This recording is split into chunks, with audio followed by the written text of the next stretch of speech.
pa. 2,000 te, okay na? Oh, balikan mo. 2,000. Pangasinan. Hindi po. Kulang? Kung may bibili-bilihin ka pa. 3,000. Ha? 3,000. Yan, pwede na. Ikaw balikan. Mag-service na akong 3 araw. Pwede.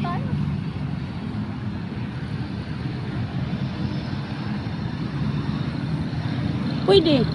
Siguro mga ano.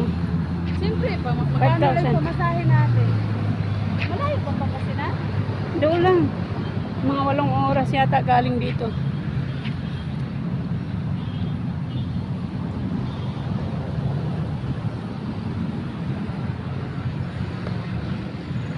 Pinatanggal ni Kuya yung mga ano, yung mga mahirap yan bunutin yung kanyang ipinang ano niya.